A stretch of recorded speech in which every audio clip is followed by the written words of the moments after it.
This is the Detroit Sports Podcast Network. So how confident are we in Michigan's football team coming out of spring practice? We'll look at it position by position next on this week's episode of Michigan Podcast. But there's going to be one team that's going to play solely as a team. No man is more important than the team. No coach is more important than the team. The team, the team, the team. Looks deep for Anthony Clark. Waits for it. Hit. Caught. This is no time for that. In the pocket and a sack. Tim Jamison. Brady gets terrific. Throws it and a touchdown. Knight again. Schultz just before Brazil got him. And a leaping interception by Woodson. Harbaugh back to throw over the middle. Caught by Collier at the 5 on his feet. Touchdown, Michigan. On its way. It's good. He's 5'7", 179 pounds, a junior at Michigan. But Jamie Morris packs a wallop, and he delivers for Bo Schembechler. And here's your first play. Pressure coming. Sack. It is Glenn Steele, number 81, who fought his way through the traffic. Option. And Robinson calls his own number. And he's going to score. Oh, an easy touchdown for Robinson and Michigan.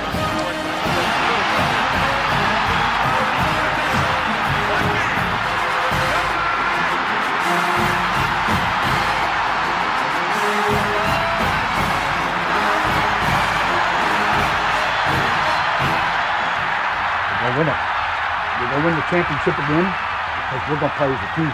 And when we play as a team and the old season is over, you and I know it's going to be Michigan again.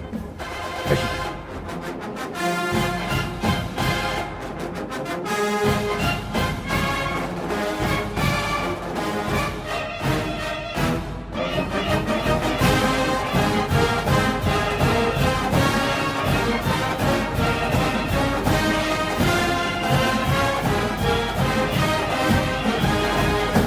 Greetings, Go Blue, and welcome to the latest episode of Michigan Podcast. I'm Steve Deace. A little bit later on, we will live up to what we promised you here at the top. We're going to go position group by position group on where things stand with the Michigan football program, and we'll be joined by our good friend Mark Rogers, the voice of college football, as we do that in the next segment of the show.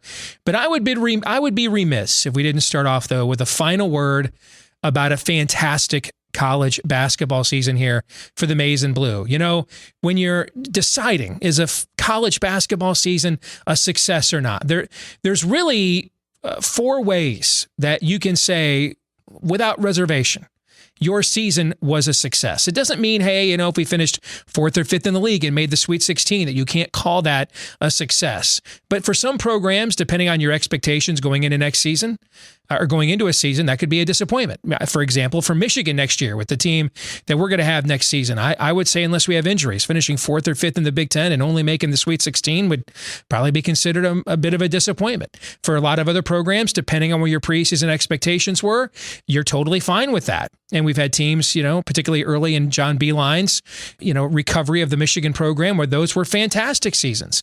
But for every team, regardless of where you're at right now in terms of perception, there's 4 ways we all agree this was a successful season. Okay. The first and most obvious, obviously, is winning the national championship. But only one team out of 300 plus gets to do that. And congratulations to the Baylor Bears. The other, making the Final Four, but only 4 teams get to do that out of 300 plus teams. The third way is winning your conference tournament. And then the fourth way is winning your conference regular season, particularly here in the Big Ten. Even though we've had a tournament since the 90s, there's probably more emphasis on winning the regular season title in the Big Ten than there is in any power conference, because we were the last power conference to go to a conference tournament, and there's so much tradition there. And Michigan did that this year. For only the second time since 1986, the Wolverines won an undisputed Big Ten championship, and nothing can be taken away, regardless of the disappointing finish against UCLA. Yes, I agree. When you give up 51 points in an NCAA tournament game, you have to win that game. They were 13 for 26 at the rim. despite a huge size advantage in the game. I mean, that's terrible. Even if you're just 16 of 26, that's also terrible, right? But then you win that basketball game. But that doesn't take anything away from this season. During a winter of discontent with the country coming out of a divisive election that was still being determined in the courts and in recounts, and more and more lockdowns and quarantines, and are we ever going to get back to normal? This basketball team brought a lot of people together and brought a lot of people joy over the course of the last few months, and not one night of a bunch of missed layups and free throws in March takes away from what was an absolute season of joy. And they were also a fun team to watch. Michigan played a fun brand of basketball, an exciting brand of basketball, players that were likable as well. I almost couldn't get upset about losing that game to UCLA, because as disappointed as I was as a fan, I was actually more disappointed for those players who worked so hard, who have basically been in a quarantine as players since last Labor Day. No Christmas, no Thanksgiving. They've been away from their families for 7 months now. With that effort they put in, and it almost paid off with a Final Four run, but at the very least it pays off with a Big Ten championship. Phenomenal season for Franz Wagner, Isaiah Livers, and the rest of the Wolverines. Juwan Howard, unbelievable. Second year as a coach ever. National Coach of the Year. And when you look at next year's team, right now we know we're going to have Hunter Dickinson, Eli Brooks, and Shawnee Brown returning off this team alongside the #1 incoming recruiting class. I mean, that's a preseason top 5 team for next year as well. So you can't ever take anything for granted. Chris Ballas at the Wolverine has made a great point recently in a couple of his podcast appearances saying, hey, there's a lot of great teams that don't make runs, and when you have a chance, you've got to finish the job. Michigan didn't do that. And if you look at a program like Purdue has more Big Ten championships in basketball than any other school, and yet hasn't been to a Final Four in 41 years. So Chris is right. You can't take anything for granted, and this was a team that in the end didn't go as far as it probably should have, but in the end is also a championship team, and they deserve all the acclaim and recognition and gratitude for that. And it was so much fun going along this year, celebrating with them, and we look forward to hanging that banner in the rafters when next season starts. In fact, that shouldn't be the only banner that gets hung. It is time to restore the Fab Five banners as well.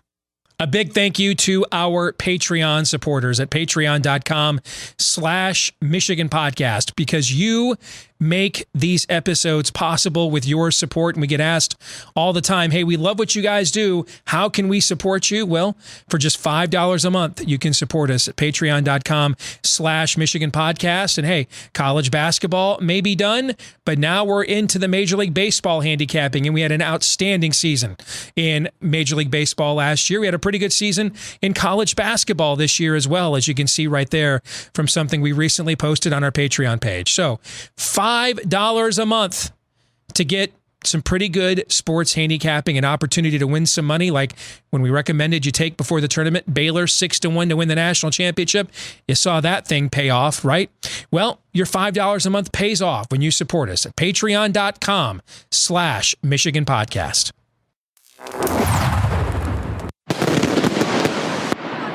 It's time for the 10-minute war. That's our little homage back to a time when Michigan-Ohio State was a rivalry, not a bludgeoning.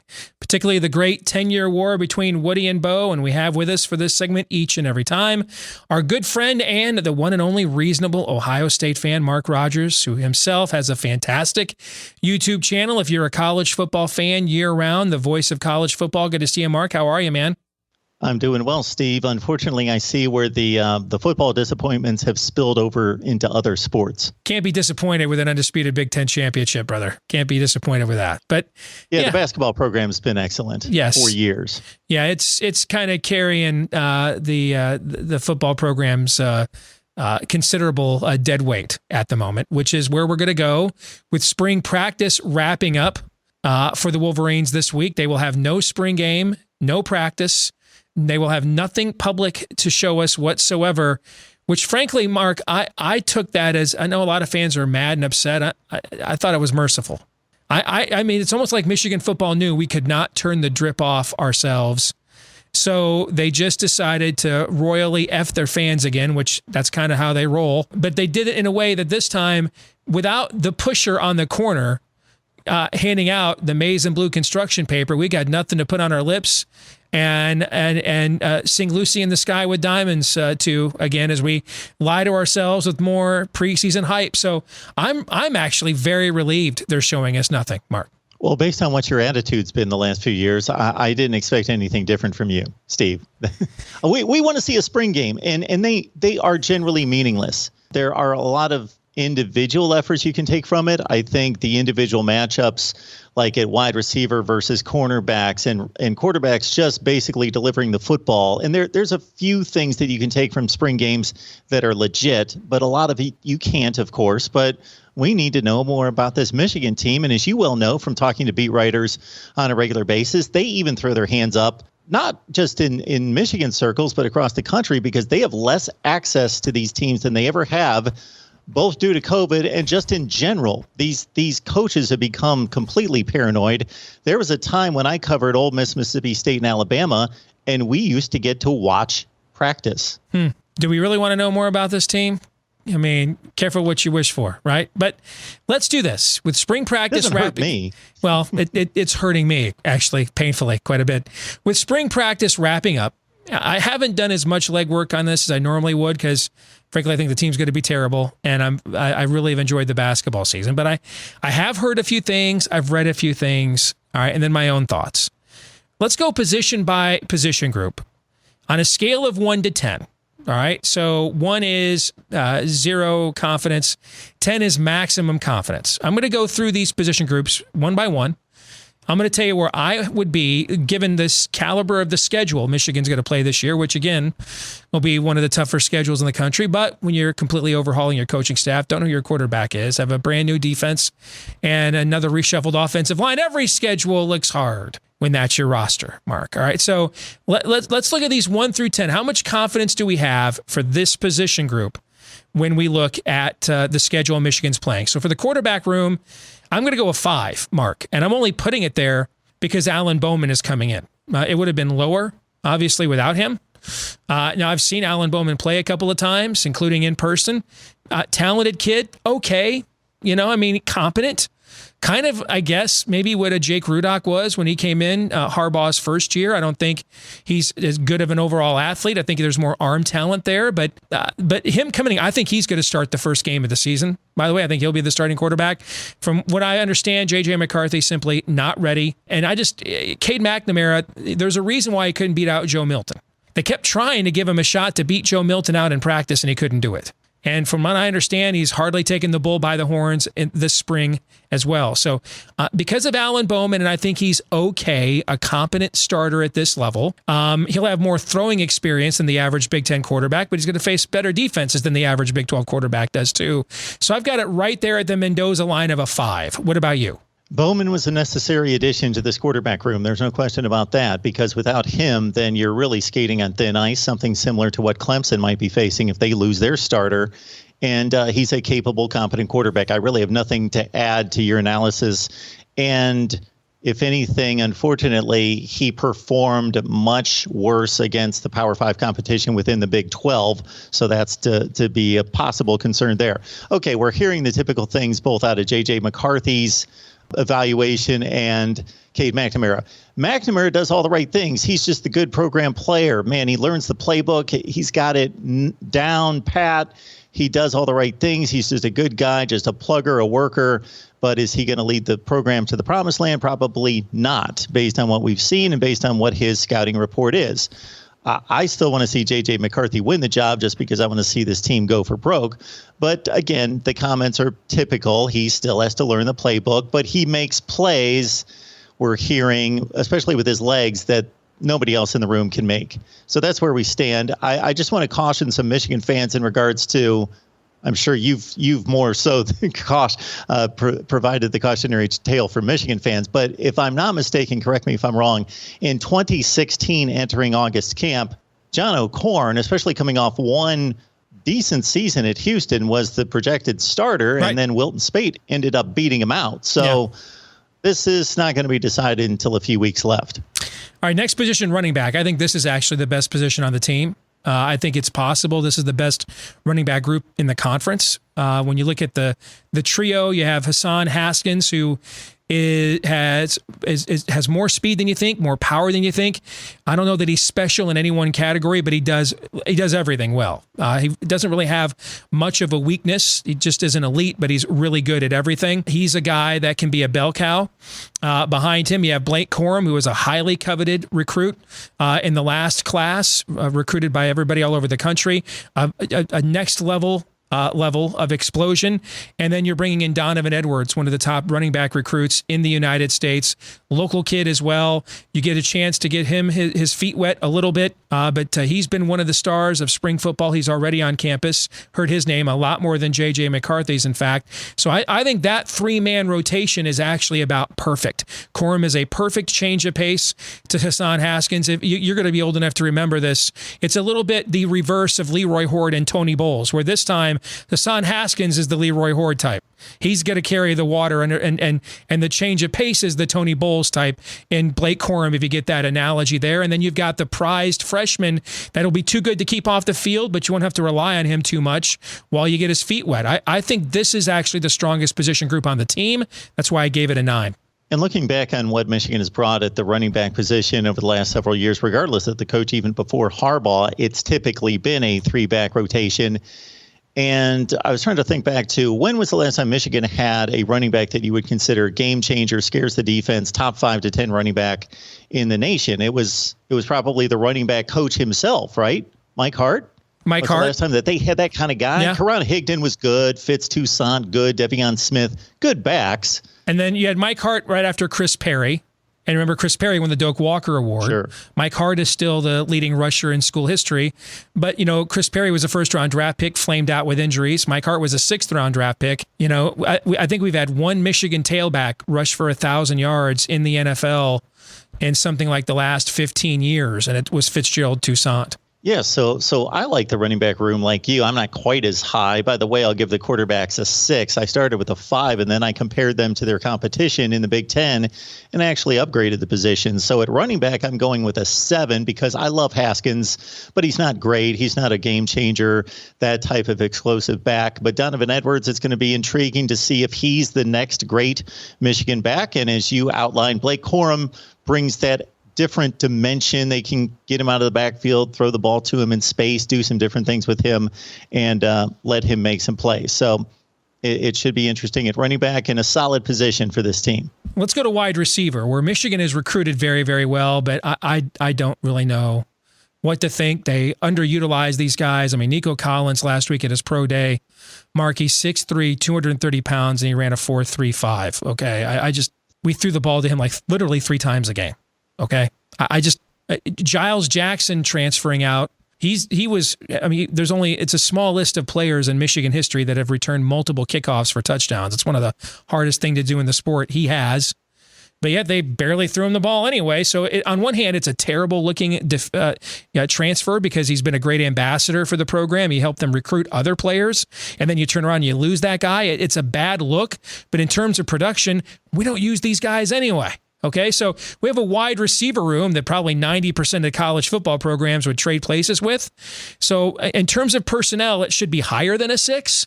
But because I know we're not going to use them properly and underutilize them, I don't know how good the quarterbacks are to get them the ball. I don't have any faith. I have negative integers faith in their offensive coordinator. So I gave them a 6, even though the talent in that room is better than that probably. I'm step for step with you with the 6. And Ronnie Bell, just a 3-star. I didn't even mention Ronnie Bell, who's a phenomenal player. You're right. Yeah. He really is. And it basically becomes a narrative any Michigan game you watch. When Ronnie Bell starts catching passes, they outline that he's really been an overachiever and really excelled. He's got 80-some catches in his career and been a really good player.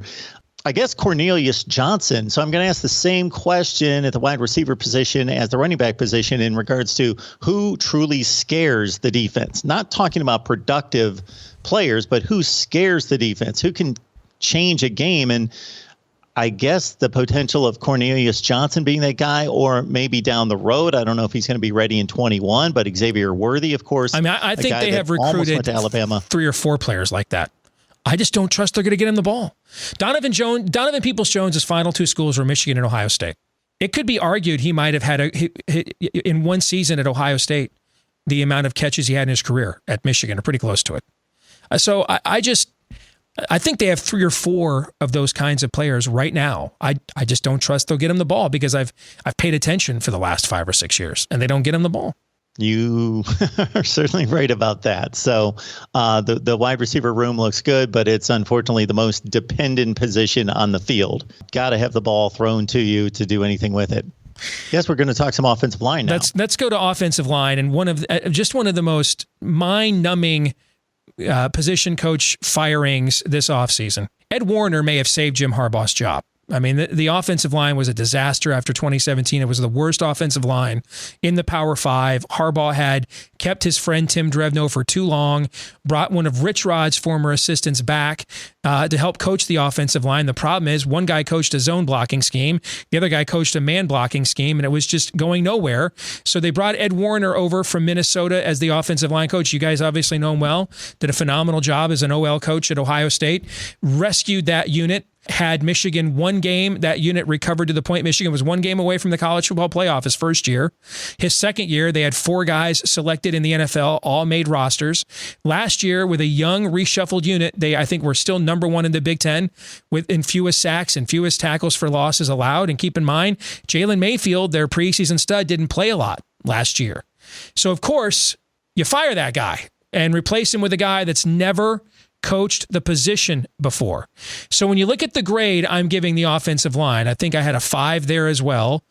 The talent in that room, Michigan has recruited the offensive line about as well as any school in the country has when you look at the recruiting classes of the last couple of years. But a guy's coaching them who's never coached them before, Mark. And that's a unit where if you've got one weakness, it gets exploited. It really is about the sum of its parts, as opposed to, keep in mind those offensive lines that got Brady Hoke fired and nearly got Devin Gardner killed.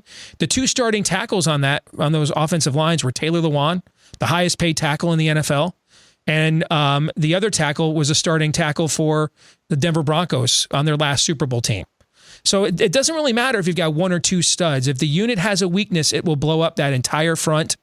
And so you're going to try to re-coordinate more of these new young guys and a new offensive line coach. So this is another unit where the talent in the room is better than a 5. But given the state of the coaching and the experience level, I can't rate it any higher than that.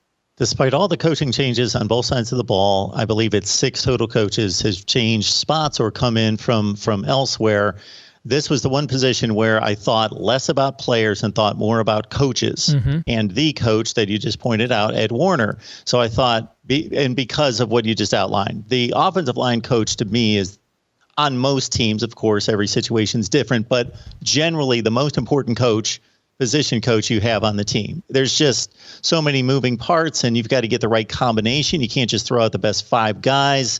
And your tackle might be able to play guard and center, but your center can only play center, and so forth and so on. So just the dynamic of all the variables, just the offensive line coach is just invaluable, and you had one of the best in Ed Warner. Okay. The replacement here, Sharon Moore, is getting high marks for his energy and his optimism. So I don't know what that. Okay. Certainly, that seems to be a spring theme for every team. Yeah. Does anybody say, hey, the new coach is really depressing and he's really got us playing flat right now? You've covered the sport for a long time, Mark. Anybody ever said that about a new coach? Yeah, it really doesn't happen, especially in spring. Yeah. We're hearing nothing but good things. The new offensive line coach at Kansas has a lot of energy and has really injected a lot of juice into the program at Kansas. That happens at every school. Yeah. Yeah, not a whole lot of guys in the sport don't have energy. Offensive line, I actually was a little bit more pessimistic than you. They lost Zach Carpenter, a serviceable player, to the transfer portal. So I went with a 4. Let's go to the defensive line. So I've got a 6 here because I actually think this is one area where the scheme switch they're going to make benefits where what they want to do. That this is a team that's actually pretty well loaded. I keep saying that. They have recruited very well. I mean, they have something like the 5th or 6th highest combined 4 and 5-star recruits on their roster heading into this year. But they have recruited the edges much better than the interior of the defensive line.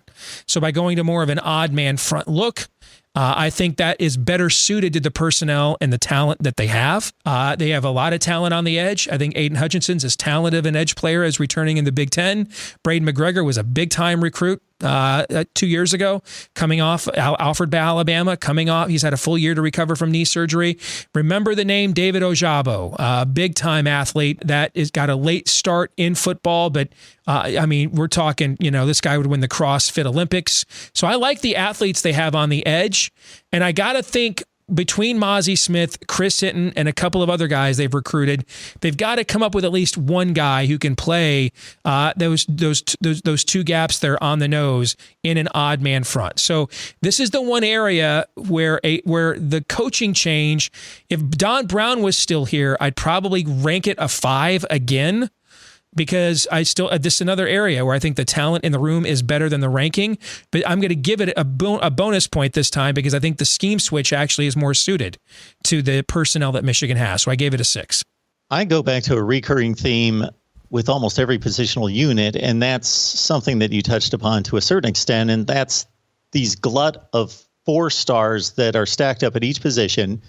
And most of them have either not received an opportunity yet because maybe they just came in the 20 or 21 classes, or they received some semblance of an opportunity and they've underachieved, or they're serviceable players in the time that they've been given. But very few guys have broken through to become all-conference caliber players, and especially across this defensive front. Well, you got Aiden Hutchinson, who a really good player, could have gone to the NFL. But I come up with a bunch of names like Chris Hinton and Mozzie Smith, in addition to the guys that you mentioned in the latest class, Rashawn Benny. So who out of these 4 stars is going to step up and be a player? You mentioned the edge. And that's one of those positions where you need a guy that's going to disrupt a game, disrupt the passing game. And corner, tackle, edge rusher are premium positions. And who's that guy that's going to get 10 or 12 sacks? I don't know who he is. But as you mentioned, Mike McDonald brings in the 3-4 defense. And that should serve this unit well. So I give him a 6. Let's go to linebacker, which I think might be the weakest position in the program, and this is where the scheme switch works against you. I mean, William Mohan was a big-time recruit for Michigan in the 2020 class. He just transferred out because he's a unique body type that is prone, or he's built to basically play that nickel safety position that we used to call Viper.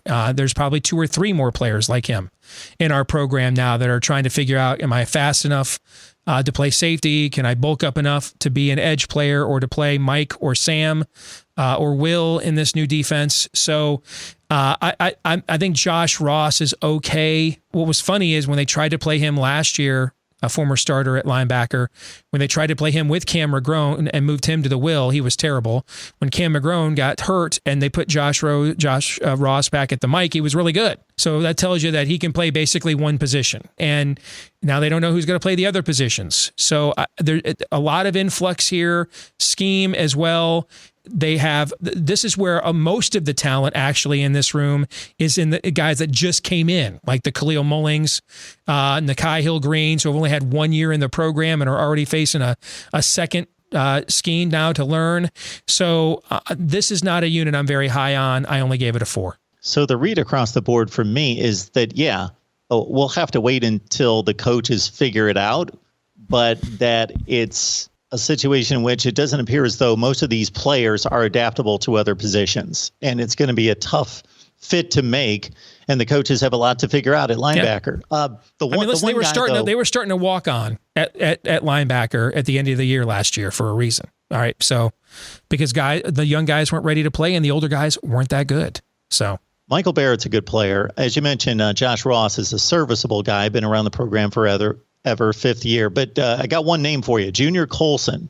So now he's probably the second best recruit in the class, or the best recruit other than Edwards and McCarthy. They're the 2 stars, but big time linebacker out of the Nashville area, another early enrollee. So, but now he was originally recruited to be a fit for Don Brown's defense. Where does he fit in here? But a guy that's as athletic as he is, you got to figure you can find a spot for him to play. Yeah, he played wide receiver in high school. Right. And I've got a guy I talk to at Rivals all the time who thinks he's the best player in the class. Okay. Well, they need him to be. So let's hope that's the case. Finally, defensive back, which was terrible at the start of last year, but actually got better as the season wore on. They've recruited the safety position here very well. The corner position is okay, not great. I think that the scheme will benefit the switch here because not as much will be asked of them. But I think they're still meaning they won't have to play man-to-man every down, regardless of down and distance. But I still think we're in this no man's land with arguably the most talented player in our program, and that's Daxton Hill. All right, where can we afford... Ideally, if you've watched the Ravens play defense and you're assuming we're going to move to something similar with Mike McDonald, you see the roam potential that they give a free safety to just be what Tyrone Matthew was at LSU, basically a honey badger kind of a player where they can disrupt all over the field, right? But the problem we have is, are we good enough at corner that we can afford that luxury, or do we have to put him there in order to not get picked on, on one side of the field relentlessly, which is what happened early on last season. So I think they got to figure all that out as well. I'm not really sure what they're going to come up with. So I just gave it a 5 to split the baby in half. Yeah. Gray and Green were awful early last season. They did improve. They didn't have much time to improve. Particularly Green got really good at the end of last year. Okay. They only had 6 games, so they didn't have much time to develop, but to their credit, and you mentioned Jamon Green got considerably better. But again, I saw layers as I was looking at this, layers of 4 stars beneath those two. I know. So who knows who's going to start in week 1, because those guys certainly don't have those positions locked down, and in particular Vincent Gray. So they got a ton of 4 stars that could step up. That's why you recruit in droves. These tremendous athletes, because if 2 of 4 come through for you, you're in good shape. The safety position's much better, though. They're locked down with Hawkins and Daxton Hill, and they're both really good players, especially Daxton Hill. And so safety looks good. Corner, they've got enough talent for somebody to step up, or 2 or 3 guys to step up is what they need. But last year it was abysmal. Before we get out of here, let's play a fun little game. And then if anybody accuses me of this later, I will deny it, even though there will be videotaped evidence. Okay? Iowa State's going to be a preseason top 10 team when the AP poll comes out in August. We both agree, right? Yes. I mean, they got everybody to come back, basically, to make it one more run at winning a Big 12 championship after they fell just short last year. So that's a preseason top 10 team. Okay? Let's switch. Everything on the rosters all stay the same. Let's put Matt Campbell and his staff in Ann Arbor and Jim Harbaugh and his staff in Ames, Iowa. Do you still think Iowa State's a preseason top 10 team? That's a great point. Because I don't. I don't. They're not. Now you mentioned all the layers of 4-star plus recruits that you noticed pouring through our depth chart in anticipation of you and I having this breakdown today, right? Okay. Put Matt Campbell and his staff in Ann Arbor. You still think this is probably a 5-7, 6-6, 7-5 team? I went through Iowa State a couple weeks ago with a guest, and their recruiting classes, even with this success that they're now having, are still coming in at 58th in the country. It's astounding. So obviously they know what they're doing, and Matt Campbell's got a tremendous staff that he's compiled. These guys, you got to give a little. As we went through this over and over again, what do we talk about? Or at least on my end, what did I keep saying? Talent in the room's better than the ranking. I don't know about the scheme. I don't trust who's coaching the position. They've never done it before, right? We didn't really talk that much about, we didn't trust the personnel that they had. We don't know anything about it. We don't know if it can play in the scheme. We don't know if it can be coached to the scheme. This is really a coaching issue in this program, right? That's what we're really talking about. Yeah, there's no way that the recruiting rankings are wrong on all these guys. Or, of course, they've got good players. So I'm not discounting the entire roster or depth chart as being underachievers, because they've got some people that have played well. Hassan Haskins, Daxton Hill, Ronnie Bell, etc. But the recruiting rankings don't lie, and there's a development issue. There's no question about that, because everybody else was recruiting these guys too. Yeah. They were getting offers from all over the place. Hey, Ohio State tried to come in and steal Blake Corum at the end of the recruiting process. Think they have a history of identifying running back talent or not? I would think so. We could do that with a lot of these guys, and yet here we are. Mark, appreciate your perspective as always, brother. Thanks for joining us again this week on Michigan Podcast. Thanks so much, Steve. Have a good one. You too. A big thank you to our Patreon supporters at patreon.com/Michigan Podcast, because you make these episodes possible with your support. And we get asked all the time, hey, we love what you guys do. How can we support you? Well, for just $5 a month, you can support us at patreon.com/Michigan Podcast. And hey, college basketball may be done, but now we're into the Major League Baseball handicapping, and we had an outstanding season in Major League Baseball last year. We had a pretty good season in college basketball this year as well, as you can see right there from something we recently posted on our Patreon page. So $5 a month to get some pretty good sports handicapping, an opportunity to win some money, like when we recommended you take before the tournament, Baylor 6-1 to win the national championship. You saw that thing pay off, right? Well, your $5 a month pays off when you support us at patreon.com/Michigan Podcast. This week's Twitter poll results, I must confess, surprised me. We asked you, with nothing now left to distract us, should we go ahead and delete our account and cease producing new episodes to avoid having to discuss the one-car pileup that is Michigan football? I expected a lot of you, just because of bitterness from even asking this question, to say yes, eject. I was surprised that a solid majority of you say no. Suck it up, Buttercup. Stick around. Now, I'm not obviously going to eject, okay? I mean, this Michigan football has, next to my faith, my family, brought more joy to my life than anything just about outside those two things. I mean, it's been fundamental to my identity and existence since I was 10 years old. And we first moved to Grand Rapids, Michigan. So I can't quit you. I'm just, as the great prophet Allen Iverson once said, I'm tired. I'm just tired of it. I'm exhausted by it. I don't think it's going anywhere.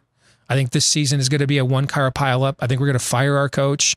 I think we're going to know by the 1st of October for sure. End of October by the latest, we're firing our coach.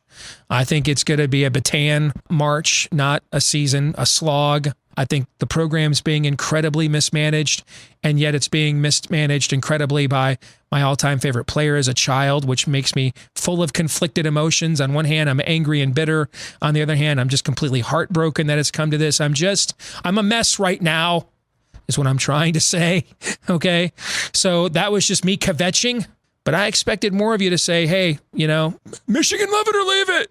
But a lot of you are like, no, stick it out. Thank you. That brings us to this week's feedback of the week from Hassler U of M. Says, hey, I watch every Michigan podcast and Bigger 10 each episode. I don't always like what you guys have to say, but that's only because you're unfortunately probably telling the truth. Can't imagine making an episode about this football team is exactly enjoyable, but appreciate the content. Thank you. And it's not, man. It's not. I mean, we all have our vices. We all have our weaknesses. We all have our own little personal red light districts. I can't lie. I can't do it. Like, if I try, I can't. Like, I physically can't do it. So I cannot come on here and spin to you. I mean, we're taping this episode on April the 6th. The season starts almost exactly 4 months from today. I'm not going to be able to lie to you those next 4 months. Now, I don't want to keep repeating myself either. So, that's why I get paid the big bucks around here. We'll come up with good original content that isn't a perpetual drain circling, but you just need to know going in here, man. There's the basement, and then there's where my expectations are for this season. Subterranean. Like, we're at the mantle, or the nickel core at the center of the earth. That's where my expectations are. All right, so just know that going in, and also know that these are tears of a clown. Thank you very much for tuning into this week's episode of Michigan Podcast. Don't forget, like, rate, share, subscribe, 5-star review, whichever the case may be. If you watch on YouTube, or if you listen to the podcasts on Spotify, Google, Stitcher Play, iTunes, however you tune in, please keep those things, those shares, those comments, those likes, subscriptions, 5-star reviews, whichever may apply at your platform. Keep those coming. Share this with every Michigan fan you know. And don't forget to follow us on Twitter at Michigan Podcast as well, to keep up to date on what we think about all things maize and blue. Until the next time, I'm Steve Deace. Go Blue.